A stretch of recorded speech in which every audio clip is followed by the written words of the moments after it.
2 litre পানির দাম 600 টাকা, 250 টাকার সিএনজি ভাড়া হয়ে যায় যখন 1500 টাকা, আর 30 টাকা রিক্সা ভাড়া হয় 150 টাকা। বাঙালি হিসাবে আমরা কতটা নির্লজ্জ, কতটা কুরুচি সম্পূর্ণ। আমাদের দুইটা জাত আছে, একটা জাত একজন আরেকজনের জীবন পর্যন্ত দিয়ে দেয়, আর একটা জাত সুযোগের অপেক্ষা থাকে যে কখন সুযোগ পাবো আর বইরা দিব। মানে এই মানুষের কি পরিমাণ স্বভাব! হ্যাঁ, মেট্রো স্টেশন থেকে 2 থেকে 3 মিনিট লাগে মেডিকেলে যাইতে, সেই মেডিকেলের ভাড়া নাকি হয়ে যায় 150 টাকা, আর 2 লিটার পানির দাম হয়ে যায় 600 টাকা। মানে আমরা হচ্ছে সুযোগের অভাবে ভদ্রলোক, সুযোগের অভাবে ভদ্রলোক। মানে সুযোগ পাইলেই আমরা আমাদের নিজের যে মুখোশ, নিজের যে পরিচয়, সেটা আমরা প্রকাশ করতে থাকি।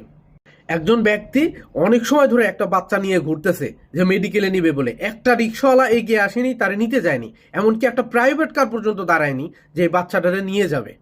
কতটা জঘন্যতম ব্যক্তি এরা! আর এদিকে মানে রক্ত দেওয়ার জন্য, ব্লাড ডোনেটের জন্য ভিড় পড়ে গেছে। মানুষ হিসাবে আমরা এখনো ভদ্র হইতে পারি নাই। আর এদেরকে দেখা যায় মানুষের মতো, কিন্তু এরা মানুষ না। বাচ্চাগুলা তাদের পুরা শরীর নিয়ে ছটফট ছটফট করতেছিল, মানে কই মাছের মতো লাফাইতেছিল। আহা জীবন, এভাবে ঝরে যাইতেছে। এগুলো দেখার পরে একটা মানুষ কিভাবে স্থির থাকতে পারে, একটা মানুষ কিভাবে সুস্থ থাকতে পারে? মূলত আমরা সবাই সৎ, সেটা হচ্ছে সুযোগের অভাবে। আমাদের সুযোগ আসে না, জন্য আমরা সৎ।